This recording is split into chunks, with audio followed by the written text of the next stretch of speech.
मेरा नाम आस्था है। जिंदगी में जो कुछ मेरे हिस्से में आया वो शायद किसी सपने जैसा नहीं बल्कि एक इतिहास था जो बचपन से ही शुरू हो गया था। मुझे याद है मैं बहुत छोटी थी, शायद 3 या 4 साल की। माँ की गोद में बैठकर उनके दुपट्टे से खेलना, उनकी खुशबू, उनका एहसास, सब कुछ अभी भी मेरे मन में बसा है। लेकिन बस वो यादें हैं। माँ की मौत मेरी जिंदगी का पहला सदमा था जो ना मुझे समझ में आया, ना कोई मुझे समझा सका। वो चली गई हमेशा के लिए। मैं कुछ भी नहीं समझी। बस उनके जाने के बाद घर में एक अजीब सी खामोशी छा गई थी। पापा के चेहरे पर कुछ ऐसा था जैसे कोई अंदर से टूट गया हो। पापा ने माँ के बाद दूसरी शादी नहीं की। लोगों ने बहुत समझाया, रिश्तेदारों ने दबाव भी डाला, लेकिन वो बस एक ही बात कहते, मैं अपनी बेटी को किसी और के साए में नहीं छोड़ सकता। वो खुद ही हमारे लिए माँ भी बने और बाप भी। मेरा एक भाई था। मुझे कुछ साल बाद समझ में आया कि हम दोनों की दोस्ती, प्यार, सब कुछ बेमिसाल था।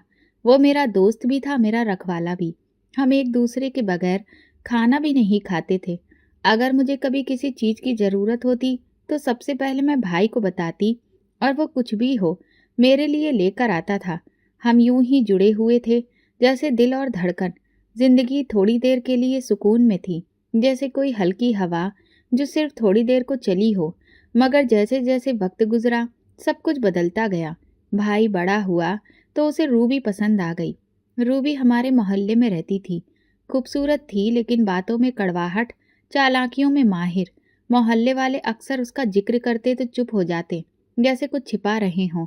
पापा को जब पता चला कि भाई उससे शादी करना चाहता है तो वो बहुत नाराज हुए। मैं रूबी से शादी करना चाहता हूँ, अगर आप नहीं मानेंगे तो मैं खुद फैसला कर लूँगा। ये सुनकर पापा की आंखों में दुख साफ नजर आ रहा था। वो शख्स जो पूरी जिंदगी हमारे लिए जीता रहा अब खुद को बेबस महसूस कर रहा था। भाई अपनी जिद पर कायम रहा। पापा ने कई बार समझाया, रोका, धमकाया भी, लेकिन भाई ने उनकी हर बात को रद्द कर दिया। एक रात पापा मेरे कमरे में आए, काफी देर तक खामोश बैठे रहे, फिर बोले, आस्था, कभी कभी हम औलाद के लिए वो फैसले करते हैं जो हमारे दिल को जख्मी करते हैं, भले ही हमें ये उम्मीद होती है कि शायद वो खुश रहें। मैंने पूछा, क्या भाई की शादी रूबी से करने जा रहे हैं? उन्होंने सिर्फ सिर हिलाया। मैं कुछ भी नहीं कह सकी। कुछ दिनों के बाद रूबी हमारे घर की बहू बनकर आ गई। मैं भाई की आंखों में खुशी देख रही थी। वो मुस्कुरा रहा था जैसे वो सब कुछ पा गया हो जो वो चाहता था। लेकिन पापा की आंखों में वो रोशनी नहीं थी, जैसे किसी ने जलता दिया बुझा दिया हो।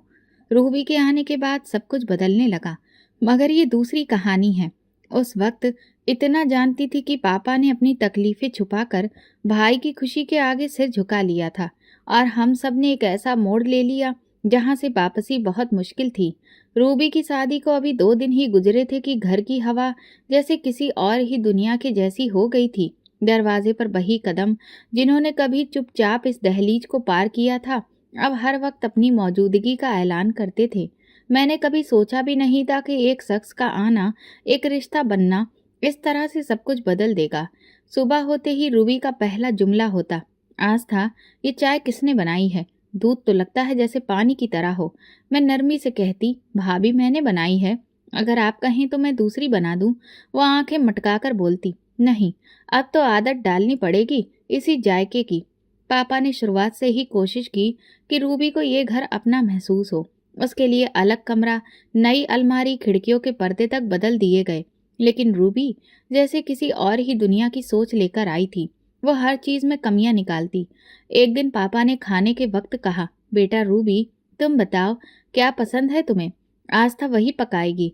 रूबी ने नखरे से नाक सिकोड़ कर कहा, मुझे हर चीज में स्वाद चाहिए, यहाँ तो सब कुछ फीका लगता है। मैंने कोशिश की कि उसे समझूं कि वो शायद इस नए माहौल से घबरा गई हो, लेकिन जल्दी ही ये साफ हो गया कि वो माहौल को अपने मुताबिक मोड़ना चाहती थी। जब भाई घर आता तो वो सबके सामने ऐसे हंसती जैसे दुनिया की सबसे खुशहाल लड़की हो, लेकिन जैसे ही वो कमरे में जाता वो तुरंत बदल जाती। मुझे एक दिन किचन में चाय बनाते हुए सुनाई दिया। वो फोन पर अपनी सहेली से कह रही थी, यार ससुर जी तो बहुत सीधे हैं, लेकिन आस्था, इससे किसी भी तरह से जान छुड़ानी पड़ेगी, हर वक्त आंखों के सामने है। ये बात सुनकर मैं रुक गई। मेरे हाथ में चाय का चम्मच जैसे एक पल को ठहर गया। मैंने खुद को संभाला, कुछ भी नहीं कहा, बस कमरे में जाकर खामोशी से बैठ गई। भाई जब घर आता तो रूबी खूब हंसी मजाक करती, जैसे कि सब कुछ बहुत अच्छा चल रहा हो। उसके सामने कोई शिकायत नहीं करती। पापा ने भी खामोश रहना सीख लिया था। मैंने कई बार महसूस किया कि वो रूबी की कुछ बातों से दिल जख्मी कर लेते थे, मगर कुछ कहते नहीं थे। एक बार पापा के एक दोस्त घर पर आए। वो कहने लगे, आपकी बहू वाकई में बहुत ही अच्छी है। पापा ने सिर्फ इतना कहा, प्रार्थना करिए कि घर में सुकून भी कायम रहे। रूबी ने घर के अंदर छोटे छोटे ग्रुप बना लिए थे। नौकरानी से लेकर मोहल्ले की औरतों तक सबसे उसका अंदाज बिल्कुल अलग था। लेकिन मेरे साथ हमेशा एक दूरी, एक कड़वाहट के साथ पेश आती थी। एक दिन भाई के सामने वो कहने लगी, आस्था को काम करना सीखना चाहिए। ये कोई बच्ची थोड़ी है, हर काम आधा ही छोड़ देती है। भाई ने मुझे देखा, कुछ कहा नहीं और बाहर चला गया। मैंने उसी दिन सोचा कि शायद अब मेरे लिए यहाँ कोई बोलने वाला नहीं रहा। ये सब कुछ शायद एक ऐसा तूफान था जो धीरे धीरे सबको अपने लपेटे में ले रहा था। और शायद ये तो अभी बस शुरुआत थी। भाई की शादी के कुछ महीने बाद पापा ने एक दिन मुझसे कहा, आस्था, अब तुम भी अपने घर की हो जाओ। मेरी ख्वाहिश है कि मैं तुम्हें अपने हाथों से विदा कर दूं। मैंने उनकी आंखों में वो रोशनी देखी जो कुछ अरसे से बिल्कुल खो चुकी थी। मैंने सिर झुकाकर कहा, ठीक है पापा, जैसा आप सही समझें। अगले ही दिन पापा के पुराने दोस्त घर आए, जिनके साथ एक औरत भी थी। वो मेरे लिए रिश्ता लाए थे। लड़का पढ़ा लिखा है, कारोबार करता है और खानदान भी काफी अच्छा है। रूबी ने उस वक्त कुछ नहीं कहा, बस चुपचाप उन लोगों की तरफ देखती रही। लेकिन जब मेहमान चले गए तो पीछे से जाकर बोली, देखा, रिश्ता भी आपकी बेटी के लिए ऐसी जगह से आया है जहां लड़की की उम्र भी बड़ी है और उसकी जुबान भी कड़वी है। लेकिन खैर, सबकी अपनी अपनी किस्मत है। मैं खामोशी से अपने कमरे में चली गई। पापा ने मुझे तसल्ली दी, बेटा, मैंने पूरी जांच पड़ताल कर ली है, सब कुछ ठीक है। शादी की तैयारियां जल्दी ही शुरू हो गईं। भाई पापा मेरे लिए कपड़े, जेवर और सामान खरीद रहे थे। हर चीज वो खुद चेक करते, जैसे अपनी बेटी को नहीं, अपनी जिंदगी को विदा कर रहे हों। शादी का दिन आया। मैंने खुद को आईने में देखा। एक अजनबी सी लड़की नजर आई। मेरे अंदर एक अजीब सा सन्नाटा था, कोई जोश, कोई चमक नहीं। रूबी ने पर्दे के पीछे से कहा, चलो, नई जिंदगी की शुरुआत है, मुस्कुरा लो, सब लोग देख रहे हैं। विदाई के वक्त पापा की आंखें नम थीं। भाई ने मेरे सिर पर हाथ रखा, लेकिन सब कुछ ऐसा था जैसे कोई जबरदस्ती कर रहा हो, और मैं चुपचाप गाड़ी में बैठ गई। नए घर पहुंचते ही मुझे ये समझ आ गया कि ये जगह वो नहीं है जिसे मैं अपना कह सकूं। दरवाजे पर मेरी सास ने मेरा स्वागत तो किया, लेकिन चेहरे पर कोई अपनापन या खुशी नहीं थी। सिर्फ इतना कहा, आ गई हो, अब अपना काम खुद सीख लो, यहाँ कोई नौकर नहीं है।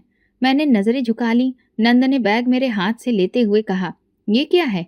सिर्फ 3 सूटकेस? हमारे यहाँ तो बहुएं पूरे ट्रंक के साथ आती हैं।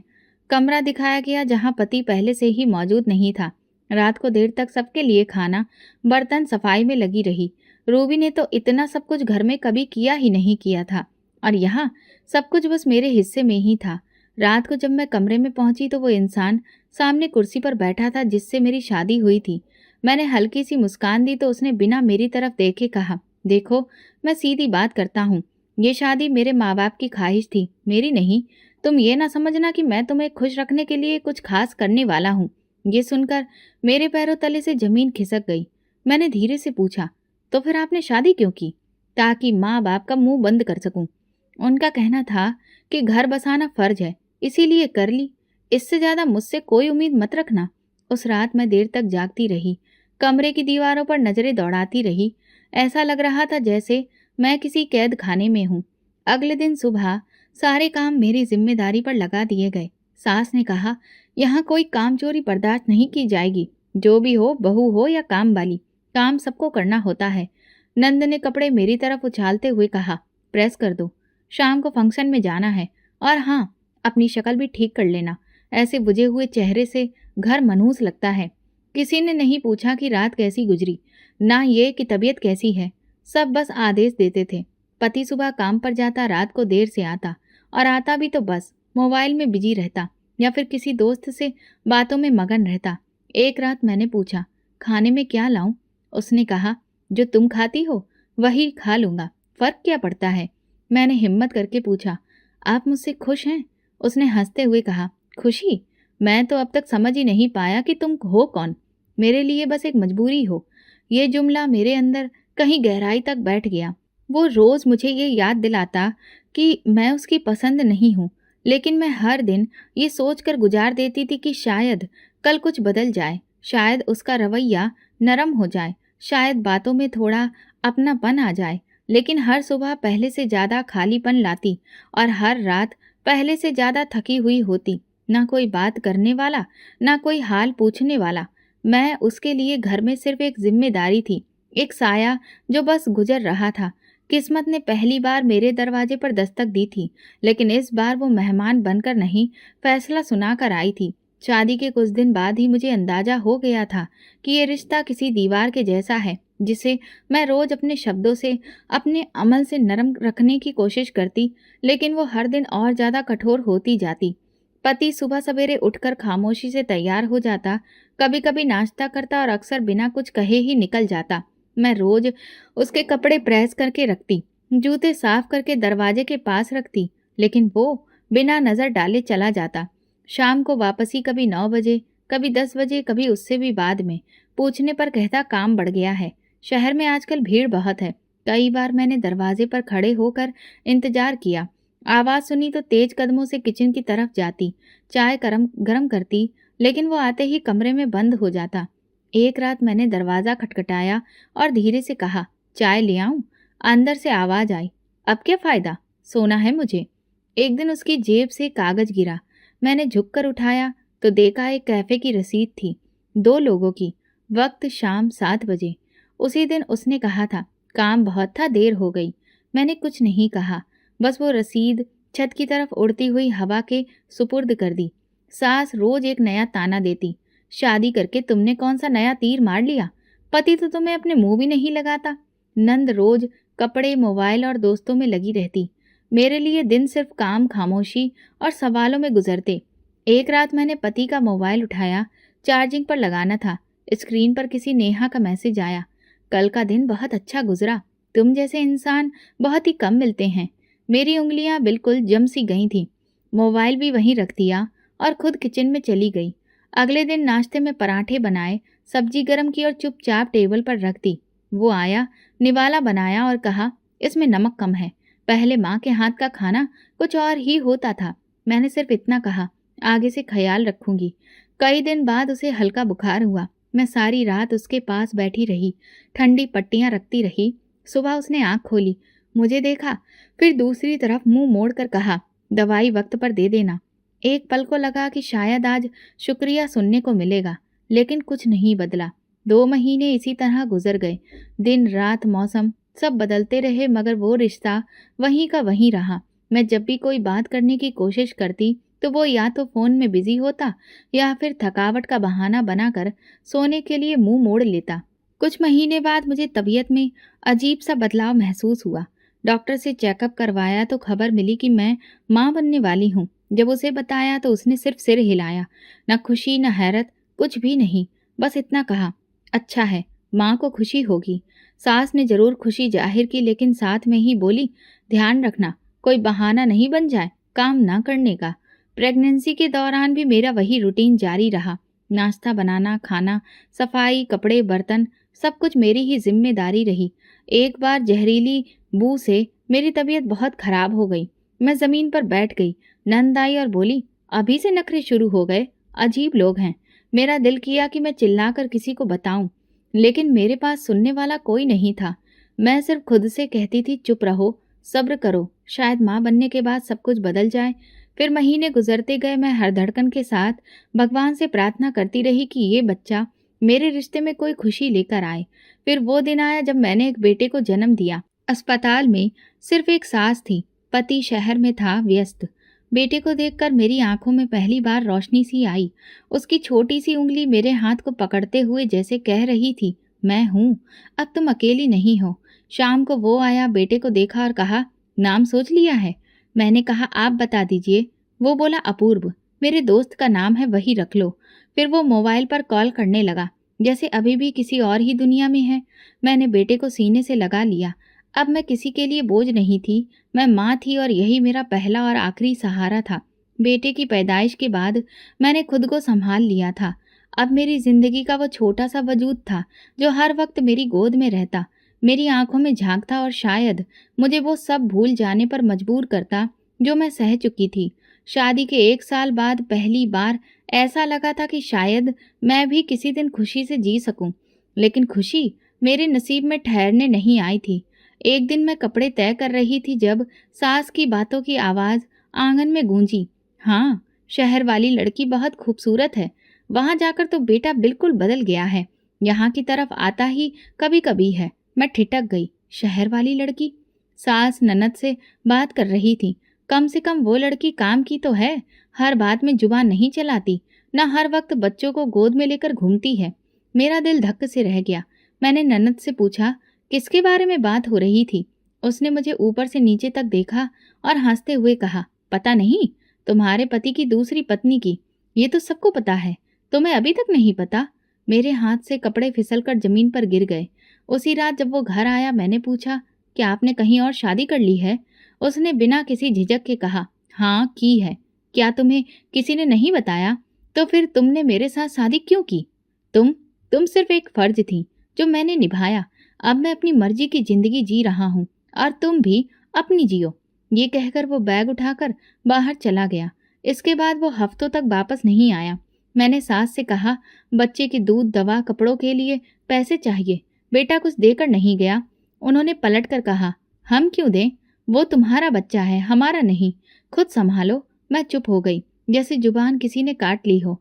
अगले दिन दोपहर को सास ने मेरी थाली से खाना निकालते हुए कहा, खाना काम करने वालों के लिए होता है, मुफ्त खोरों के लिए नहीं। बेटे का बुखार उतर नहीं रहा था। मैं पुराने कपड़े धोकर सुखा रही थी। दुपट्टे को काट कर उसके लिए नरम सा झूला बनाया। सास रोज झगड़ा करती, ये बच्चा यहाँ रहकर बड़ा हो गया तो कल को ये जायदाद में हिस्सा मांगेगा। मैंने किसी से कुछ भी नहीं कहा, ना भाई को फोन किया, ना फिर पापा को बताया। पर एक दिन जब बेटे की सांसें उखड़ने लगी तो मैं मंदिर के सामने बैठकर प्रार्थना करने लगी, हे भगवान, मेरे बच्चे को बचा लो, मैं कुछ भी नहीं मांगती। उसी शाम पापा दरवाजे पर आ गए। उनके चेहरे पर परेशानी लिखी हुई थी, शायद किसी ने खबर दे दी थी। उन्होंने मुझे देखा, मेरे बेटे को गोद में लिया और बोले, आस्था, क्या हो रहा है ये सब? मैं चुप रही। पापा सीधा मेरे पति के पास शहर गए। शाम को जब वो वापस आए तो उनकी आंखें लाल थीं। बस इतना कहा, तुम्हारा पति कह रहा है बीवी भी ले जाओ और बच्चा भी, मुझे किसी का बोझ नहीं उठाना है, मेरी जिंदगी मेरी है। मैं पत्थर सी फर्श पर बैठ गई।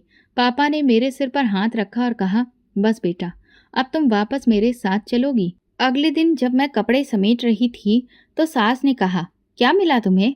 बाप को बुला लिया और अपने नखरे दिखा दिए, तुम्हारा अंजाम तो यही होना था। मैंने कुछ नहीं कहा, सिर्फ बेटे को लपेटा और बाहर आ गई। दरवाजे से निकलते हुए पीछे मुड़कर एक बार देखा, वो दरो दीवार जिसमें मेरा पहला बच्चा बड़ा हो रहा था, वही दीवारें अब अजनबी लग रही थी। जब मैं पापा के साथ घर लौटी तो दरवाज़ा रूबी ने खोला। उसकी नज़रें पहले मेरे बेटे पर गईं, फिर वो मेरी आंखों में झांकी और धीमी आवाज़ में बोली, अच्छा वापस आ गई हो। पापा खामोशी से आगे बढ़ गए और मैं अंदर दाखिल हुई। आंगन वही था, कमरे वही थे, मगर हवा बदल चुकी थी। रूबी ने मेरे लिए वो नज़र चुनी थी जो ना अपनापन रखती थी ना रहम। पहली रात ही वो बोली, यहाँ कोई मेहमान खाना नहीं है, जो आई हो तो काम में हाथ बटाना होगा। बेटा है तो उसका भी खुद ही ख्याल रखना, हम पर बोझ मत बनना। मैंने सिर हिला दिया। पापा ने कमरे का दरवाज़ा बंद करते हुए सिर्फ इतना कहा, जो कुछ हुआ उसका बदला तुम्हारे नसीब से है, किसी इंसान से नहीं। मेरी खामोशी ही मेरा जवाब थी। अगले दिन से काम का बोझ मेरे कंधों पर था। रूबी ने सुबह ही बोल दिया, नाश्ता बनाना है, बर्तन धोने हैं, झाड़ू भी लगाओ, सब कुछ वक्त पर होना चाहिए। और हाँ, मेरे बच्चों को वक्त पर तैयार भी करना है। मैंने अपने बेटे को कपड़े पहनाए, उसे कोने में बिठाया और किचन में जाकर काम शुरू कर दिया। दिन में कई बार वो रोता, मैं दौड़कर जाती, गोद में लेती, तसल्ली देती और फिर रूबी की आवाज़ आती, ये घर है या डे केयर? हर वक्त बच्चों की चींची चींची सुनाई देती है। एक दिन पापा ने मेरे माथे पर पसीना देखकर पूछा, सब कुछ ठीक है? मैंने धीरे से कहा, जी, बस थोड़ा सा काम ज़्यादा है। पापा ने शायद सब समझ लिया था, लेकिन कुछ कह ना सके। 2 हफ्ते बाद एक रात पापा को सीने में दर्द हुआ। मैंने भाई को फ़ोन किया, वो काम पर था। रूबी ने कहा, ये तो रोज के बहाने हैं, कुछ भी नहीं होता। लेकिन अब की बार कुछ हो गया। मैंने पापा को पानी दिया। उनकी आंखों में एक अजीब सी वीरानी थी। उन्होंने मेरा हाथ थामा और बस इतना कहा, बेटी माफ करना। मैं उनके हाथ से अपना हाथ छुड़ाकर बाहर की तरफ दौड़ी कि किसी को बुलाऊं। लेकिन जब वापस आई तो पापा की सांसें बंद हो चुकी थीं। घर में सन्नाटा पसर गया। रूबी ने मुझे कमरे से बाहर निकाल दिया और साफ शब्दों में बोला, अब ये तुम्हारा घर नहीं रहा। अगर भाई से कुछ भी कहा तो याद रखना, तुम्हें और तुम्हारे बच्चे को सड़क पर छोड़ दूंगी। पापा की मौत के बाद मेरा दुख सिर्फ जाति नहीं रहा, अब मेरा वजूद भी सबको नागवार लगने लगा था। भाई वापस आया, अंतिम संस्कार हुआ और फिर दोबारा काम पर चला गया। रूबी ने उसके सामने कुछ भी नहीं कहा, लेकिन जब हम अकेले हुए तो उसकी जुबान और ज्यादा तेज हो गई। ये सब तुम्हारी वजह से हुआ। तुम्हारे दुख ने ही तुम्हारे बाप की जान ले ली।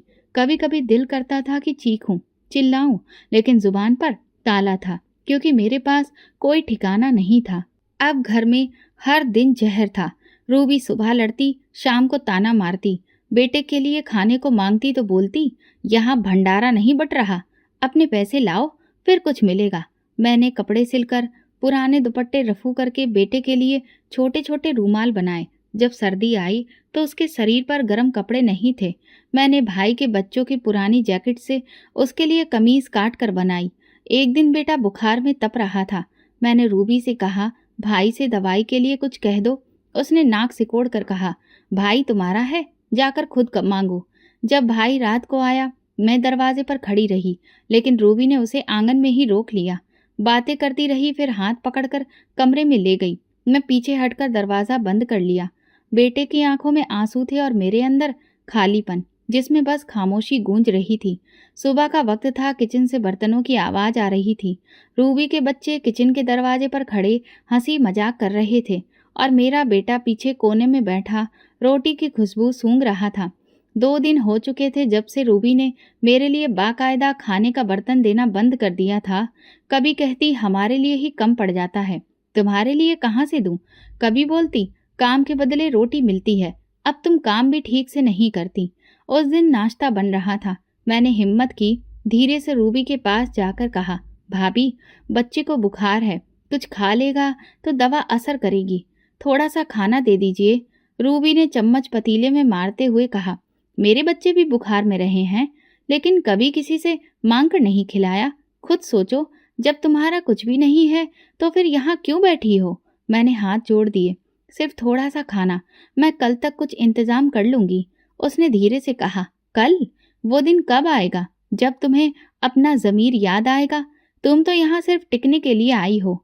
मैंने झुककर बर्तन लिया, बचा कुचा खाना एक प्लेट में लिया और बेटे के सामने बर्तन रख दिया। उसने जल्दी से निवाला मुंह में रखा, लेकिन तेज मिर्च से आंखों में आंसू आने लगे। मैंने पानी का गिलास थमाया और उसके सर पर हाथ फेरा। बस बेटा, कुछ दिन की बात है, फिर माँ कुछ करेगी। उसी रात जब सब सो गए, मैं भाई के कमरे के बाहर बैठकर इंतजार करने लगी। जब वो आया तो मैंने हिचकिचाते हुए कहा, भाई एक बात करनी है। उसने उलझन से देखा, क्या हुआ। मैं कोई नौकरी करना चाहती हूँ, छोटा मोटा सिलाई का काम या किसी के घर का काम। उसने एक लम्हे को मुझे देखा, फिर कहने लगा, रूबी क्या कहेगी, लोग क्या बोलेंगे। इतने में रूबी आ गई। उसने बात सुन ली थी। नौकरी? क्या इज्जत रह जाएगी हमारी। लोग कहेंगे अपनी बहन को नौकरानी बना दिया। और फिर ऐसी औरतें जब बाहर जाती हैं तो और बहुत कुछ करके आती हैं। मैंने हैरानी से रूबी की तरफ देखा। मैं सिर्फ रोटी के लिए बाहर निकलना चाहती हूँ। वो आगे बढ़ी, रोटी चाहिए तो घर के काम करो, जुबान मत चलाओ, अपने भाई को बदनाम मत करो। भाई ने आंखें चुरा ली। अगर कोई चीज चाहिए हो तो मुझे बता देना। अगले दिन नाश्ते के समय कोई बात नहीं हुई। मैंने आंगन में झाड़ू देते हुए भाई के बच्चों को स्कूल जाते देखा। उनके लंच बॉक्स चमक रहे थे। पीछे मेरा बेटा टूटी हुई चप्पल में मिट्टी से खेल रहा था। दोपहर को जब बच्चे स्कूल से वापस आए, उनकी प्लेटों से बचा हुआ खाना मैंने चुपके से इकट्ठा किया। कुछ सब्जी, 2 रोटी के टुकड़े बेटे को ले जाकर चोरी से कमरे में बिठाया और निवाला उसके मुंह में रखा। वो धीरे से बोला, माँ पापा हमें कब लेने आएंगे। मेरे हाथ कांप गए। मैंने उसके बाल सहलाते हुए कहा, नहीं बेटा, हमें खुद ही कुछ बनना होगा। उसी दिन शाम को भाई ने मुझे 200 रुपए दिए, ये रख लो। बच्चे के लिए दवा आ जाएगी। रूबी ने उसके जाते ही नोट मेरे हाथ से छीन लिया। 200 रुपए में क्या होता है? अच्छा है कि अपने भाई को ही दे देती। तुम्हें इन पैसों की क्या जरूरत है? मैं चुपचाप कमरे में लौट आई। उस दिन घर में अजीब सा सुकून था। रूबी सुबह से ही किसी काम में लगी हुई थी। ज्यादा बोल भी नहीं रही थी। मैंने रूटीन के मुताबिक सारे काम खत्म किए और बेटे को लेकर कमरे में आ गई।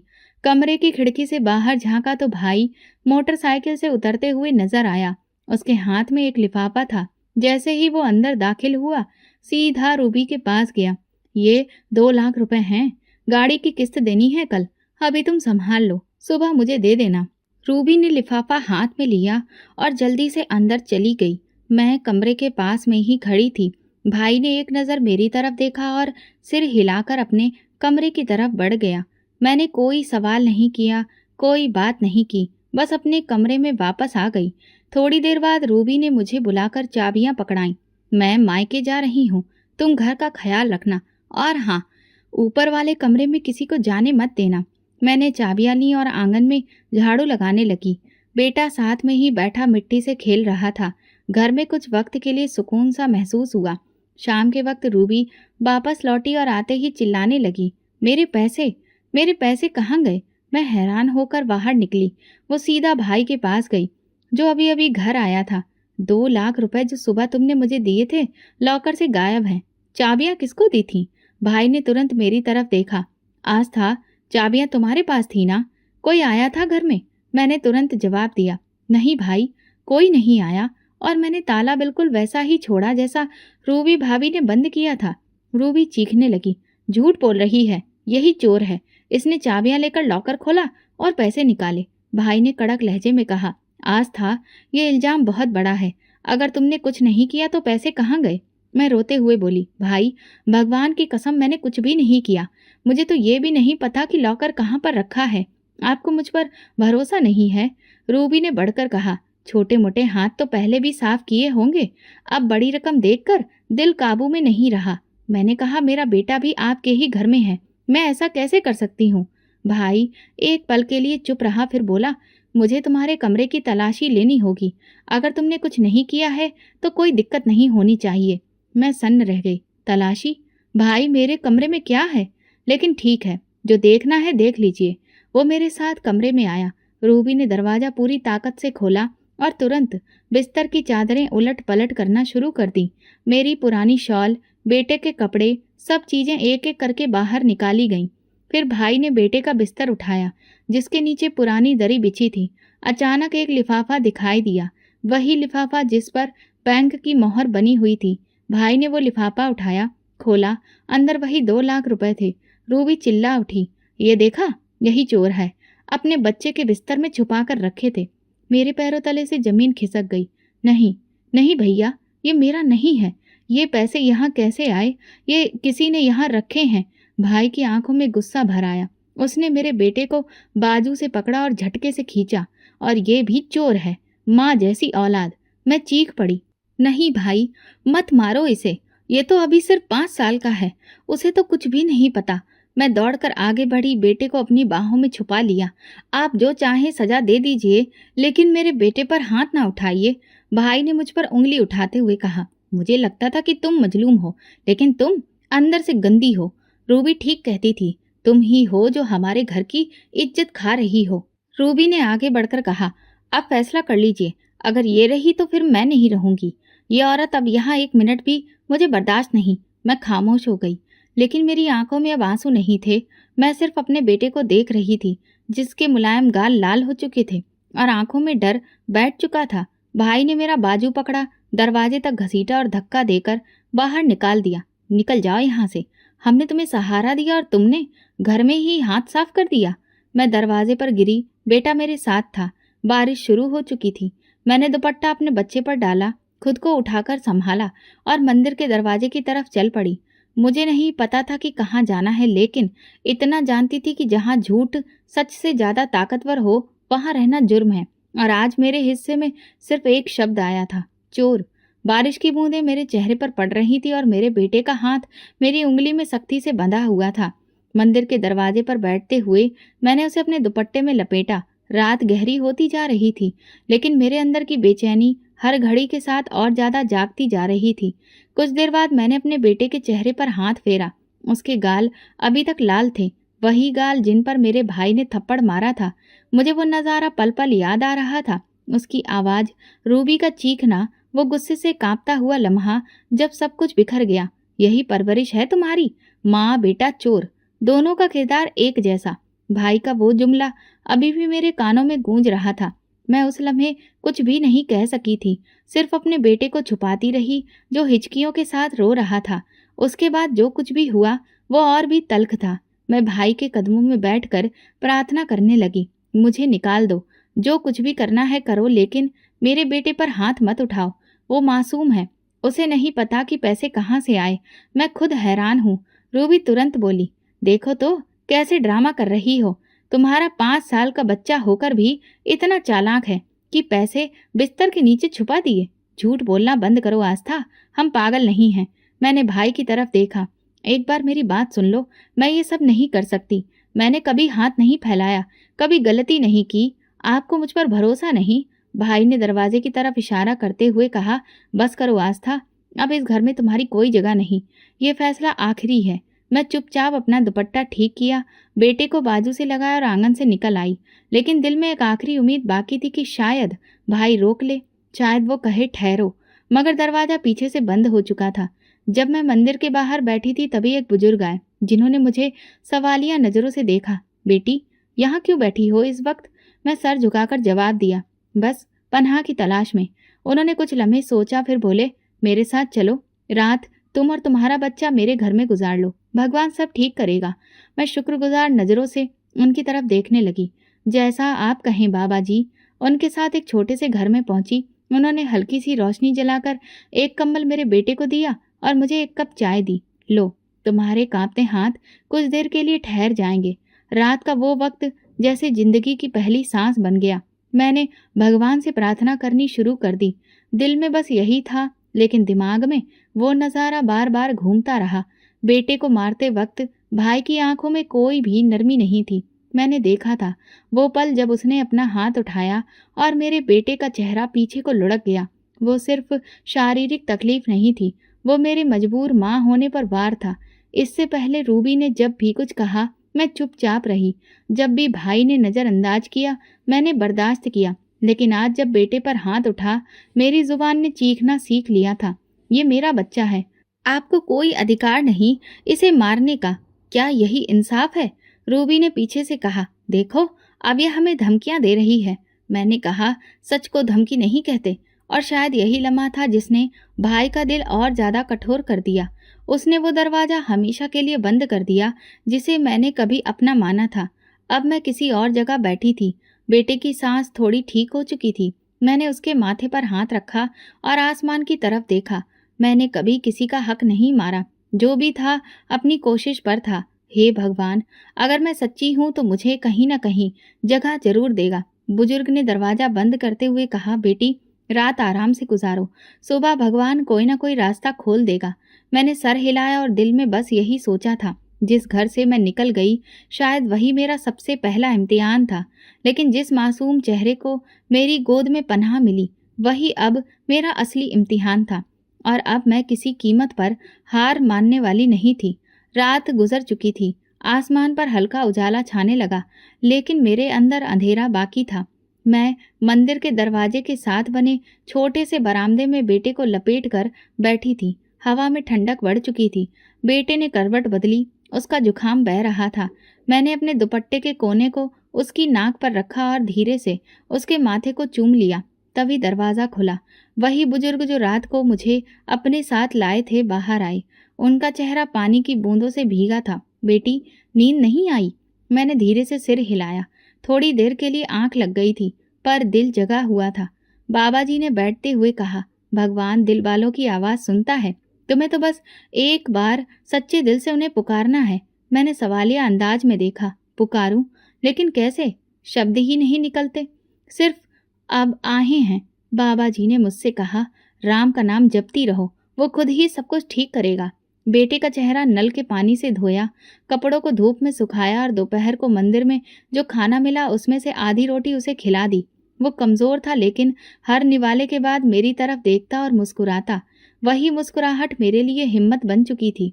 शाम को आरती के बाद बाबा जी ने मुझे अंदर बुलाया। ये कमरा आज से तुम्हारा है। यहाँ बैठकर जो दिल में है भगवान से कह दो।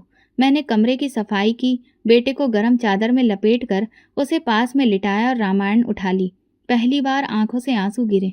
मेरी आवाज तेज नहीं थी, पर दिल पूरी शिद्दत से बोल रहा था। आंखों से आंसू रुक नहीं रहे थे। रात आधी गुजर गई। बेटे का शरीर थोड़ा गर्म महसूस हुआ। मैंने उसे पानी पिलाया और वापस बैठ गई।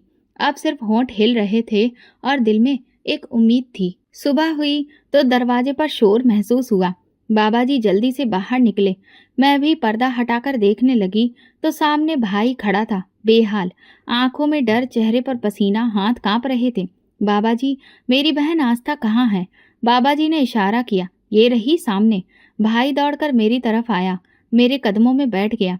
आस्था, मेरा बेटा, वो। मैं दंग रह गई। क्या हुआ भाई? उसकी आवाज कांप रही थी। रात को अचानक उसके शरीर में झटके शुरू हो गए। उसकी आंखें पलट गईं, सांस फूलने लगी। हम उसे अस्पताल लेकर गए। डॉक्टर ने कहा कि कुछ भी समझ में नहीं आ रहा। 2 बार उसका दिल बंद हो गया। अब सिर्फ दुआ बाकी है। रूबी रोती जा रही है, बस तुम्हारा नाम ले रही है। कह रही है कि तुमने बद्दुआ दी है। मैंने हैरानी से देखा। मैंने तो सिर्फ राम का नाम लिया था भाई, और प्रार्थना की है, बस प्रार्थना। भाई ने मेरे कदमों में सिर रख दिया। बस एक बार चलो, एक नज़र बेटे को देख लो, शायद तुम्हारे सामने आ जाने से वो ठीक हो जाए। मैंने अपने बेटे को संभालते हुए बाबा जी की तरफ देखा। बाबा जी, क्या मैं जा सकती हूँ? उन्होंने हाथ उठाकर कहा, जा बेटी, भगवान का फैसला आ गया है, जा। वहाँ भी वही भगवान है। मैं भाई के साथ अस्पताल की तरफ निकल पड़ी। रास्ते भर वो बस यही कहता रहा, मुझे माफ कर दो आस्था, जो कुछ भी हुआ। मैं खामोश रही। अस्पताल पहुंची तो रूबी वहीं जमीन पर बैठी थी, चेहरा आंसुओं से भीगा हुआ था। मुझे देखते ही दौड़ी, मुझे माफ कर दो, सब मेरी वजह से हुआ। वो पैसे मैंने खुद ही छुपाए थे ताकि तुम पर इल्जाम लगे। बस तुम्हें उस घर से निकालना चाहती थी, लेकिन भगवान ने मुझे सच दिखा दिया। मैंने कुछ नहीं कहा, बस उसके पास बैठ गई। सामने शीशे के कमरे में भाई का बेटा बेहोश लेटा था, मशीनों से जुड़ा हुआ, चेहरे पर ऑक्सीजन मास्क। मैंने शीशा छुआ, हे भगवान। तभी डॉक्टर आया। आंखें झुकाए, हमें माफ कर दीजिए, दिल ने जवाब दे दिया है। रूबी चीख पड़ी, भाई जमीन पर गिर गया। मैंने शीशे के पार देखा और दिल में कुछ अजीब सा महसूस हुआ। ना मैंने बद्दुआ दी थी, ना किसी से बदला लिया, लेकिन भगवान ने मेरा सच सब पर जाहिर कर दिया था। रात से जो भगवान का नाम लिया था वो सिर्फ मेरे लिए नहीं, इंसाफ के लिए था, और वो पूरा हो चुका था। अस्पताल की हवा में एक अजीब सा बोझ था। दीवारों पर खामोशी लटकी हुई थी। कमरे के बाहर सिर्फ सिसकियां गूंज रही थीं। रूबी के हाथ कांप रहे थे, चेहरे पर बेयकीनी छाई थी। मैं एक तरफ खड़ी थी, बेटे को साथ लगाए। सब कुछ मेरी आंखों के सामने हो रहा था, मगर मेरे अंदर गहराई में एक सुकून था, वो सुकून जो सच की ताकत से ही आता है। अचानक रूबी उठी, लड़खड़ाते कदमों से मेरे पास आई। आस्था, मैंने सब कुछ जानबूझकर किया था। वो पैसे चुराना, तुम पर इल्जाम लगाना, मैंने कदम पीछे किए, लेकिन नजर नहीं चुराई, न सवाल किया। वो बोलती गई, मुझे लगता था अगर तुम रहोगी तो तुम्हारा भाई कभी मेरा नहीं हो सकेगा। वो तुमसे बात करे, तुम्हें अहमियत दे, ये मैं बर्दाश्त नहीं कर पा रही थी। और उस दिन वो रकम, वो मेरा बदला था। भाई ने कराहते हुए कहा।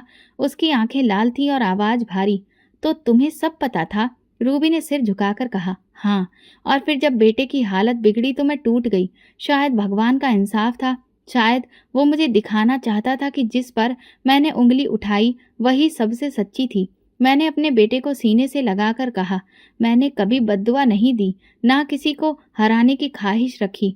जो मेरे साथ हुआ वो वक्त की ठोकर थी, लेकिन आज मेरे भगवान ने सबके सामने मेरा फैसला सुना दिया। भाई मेरे पास आया, मेरे कदमों में बैठ गया और बोला, आस्था, मुझे माफ कर दो। मैं तुम्हारा भाई होकर तुम्हें पहचान नहीं पाया। मैं तुम्हारे बेटे का मामा बनने के काबिल भी नहीं था। मैंने भाई से कहा, ऐसा मत कहो भाई, मैंने कभी तुम्हें गलत नहीं समझा। मैं बस इतना जानती थी कि मेरा भगवान मुझे मेरा हक देगा। बस वो लम्हा कब आएगा ये नहीं जानती थी। भाई ने मेरे सामने हाथ जोड़ दिए, वापस चलो, मुझे अपना भाई मान लो। जो कुछ तुमने सहा है वो कोई बहन सहती तो शायद मर जाती। तुम्हारा सब्र ही तुम्हारी जीत है। मैं खामोश रही, फिर धीरे से कहा, वापस? लेकिन कहाँ? जिस घर से मुझे चोर कहकर निकाल दिया गया, जिस दहलीज पर मेरा बेटा बेगुनाह होकर भी पीटा गया, जिस दरवाजे के बाहर मुझे बारिश में बैठना पड़ा। भाई की आंखों से आंसू फिर बहने लगे। तो मैं क्या करूं? कैसे खुद को सजा दूं? सजा तुम्हें भगवान ने दे दी है और शायद माफी भी दे देगा। अचानक से रूबी की हालत बहुत बिगड़ने लगी। वो पागलों जैसा व्यवहार करने लगी। हमने तुरंत ही डॉक्टर से उसका चेकअप करवाने को कहा। शाम को जब डॉक्टर ने हमें कैबिन में बुलाया तो देखा कि रूबी बेहाल पड़ी थी। वो जैसे किसी शून्य में देख रही थी। डॉक्टर ने कहा कि ये शॉक की हालत में है, बोलती नहीं है, बस कहीं खोई हुई हैं। भाई उसके पास जाकर उसका हाथ पकड़कर बोला, रूबी मैं हूँ, तुम्हारा पति, सुनो, कुछ तो बोलो। रूबी ने उसकी तरफ देखा और धीरे से कहा, मैंने सबको सब कुछ दिया, वो प्यार, वो बच्चा, सब कुछ, सब झूठ था। अब मैं कुछ नहीं हूँ। फिर वो उठकर दीवार की तरफ देखने लगी और धीरे धीरे हंसने लगी, ऐसी हंसी जो चीख से भी ज्यादा खौफनाक थी। भाई घबराकर पीछे हट गया। डॉक्टर तुरंत अंदर आए और कहने लगे, ये हालत हो सकता है वक्त के साथ ठीक हो जाए या फिर कभी ना हो, कुछ कहना मुश्किल है। भाई मेरे पास आकर बैठ गया। उसकी आवाज़ दब चुकी थी। आस्था, अगर तुम आज नहीं होती तो शायद मैं खुद को ही मिटा देता। तुमने मुझे बचा लिया, अपने सब्र, अपनी सच्चाई से। इसके बाद दिन गुजरते गए। रूबी को मानसिक चिकित्सालय में भर्ती करा दिया गया। उसी दिन के बाद से भाई ने फैसला कर लिया मेरे बेटे को अपना बेटा बनाने का। उसने स्कूल में मेरे बेटे का एडमिशन करवाया, यूनिफॉर्म, बैग, कॉपियाँ, किताबें सब दिलवाईं और फिर एक दिन खुद मेरे पास आकर बोला, आस्था, अब तुम सिर्फ माँ नहीं हो, तुम अपने बेटे को वो मुकाम दोगी जो वो कभी नहीं पा सका। हर दिन, हर महीने हालात बेहतर होते गए। क्या मैंने भाई के घर में रहना कबूल नहीं किया था? हाँ, पर वो रोज आता था, राशन लाता, बेटे को लेकर खेलने जाता, स्कूल से लेने जाता और हर बार यही कहता, ये मेरा बेटा है। सालों के बाद मैंने खुद को आईने में देखा। चेहरे पर थकान तो थी लेकिन आंखों में रोशनी भी थी। भाई ने एक दिन कहा, तुमने सब कुछ खोकर भी खुद को नहीं खोया।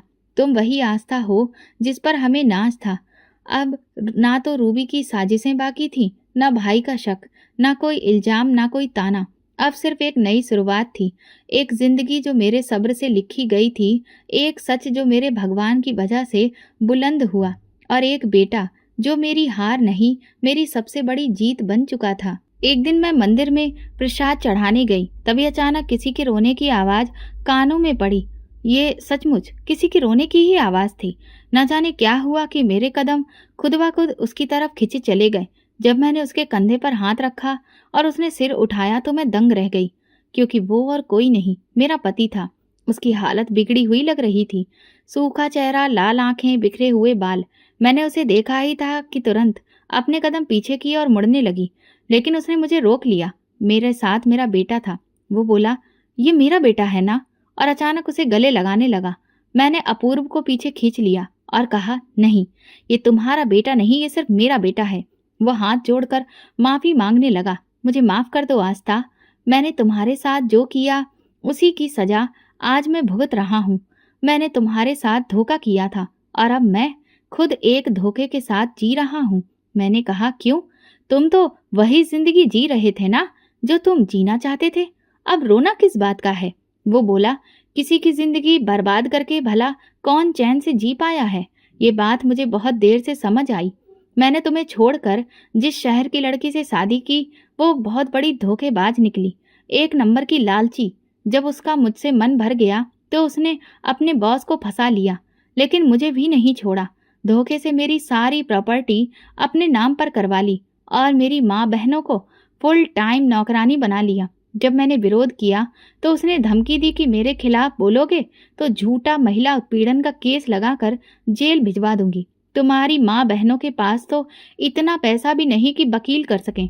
ये सब सुनकर हमारी हिम्मत ही टूट गई। माँ ने कहा, बेटा, सब कुछ तो खो चुकी हूँ, तुझे नहीं खोना चाहती, तू ही मेरा आखिरी सहारा है। पर वो इतनी जालिम निकली कि उसने मेरी माँ बहनों से दिन रात काम कराकर उनकी हालत खराब कर दी। वो मेरी आंखों के सामने ही तैयार होकर अपने बॉस के साथ घूमने निकल जाती और मैं बस तमाशा देखता रहता। मैंने जो बोया वही काट रहा हूँ। इंसान अपने कर्मों की सजा इसी जन्म में भुगतता है। आज मैं बे औलाद हूँ क्योंकि मैंने ही अपनी पहली औलाद की कदर नहीं की। वो गिड़गिड़ाकर बोला, सिर्फ एक बार मुझे अपने बेटे को गले लगा लेने दो। पहले तो मुझे उस पर तरस आया, पर तभी याद आ गया जब उसने बेरहमी और गुरूर से मुझसे मेरे बेटे समेत धक्के देकर घर से निकाला था। उसे ये भी ख्याल नहीं आया कि बच्चा भूखा प्यासा कैसा रहेगा। मैंने सख्ती से कहा, आज के बाद मेरे बेटे के आसपास भी मत भटकना। तुम पिता के नाम पर एक कलंक हो। तुम्हारा गंदा साया भी मैं अपने बेटे पर पड़ने नहीं देना चाहती। वो फिर माफी मांगने लगा। कम से कम मुझे माफ कर दो, शायद मेरी जिंदगी में थोड़ा सुकून आ जाए। मैंने जवाब दिया, माफी चाहिए तो भगवान से मांगो, मुझसे नहीं। ये कहकर मैं वहां से लौट आई, मगर मुझे भगवान के इंसाफ पर पूरा भरोसा था। सब्र, सच और खामोशी प्रार्थना में वो ताकत होती है जो वक्त आने पर हर इंसान को उसके कर्म का फल लौटा देती है। तो दोस्तों, अगर आपको हमारी कहानी पसंद आई हो तो कमेंट करके ज़रूर बताएं। वीडियो को लाइक करें और ज़्यादा से ज़्यादा शेयर करें।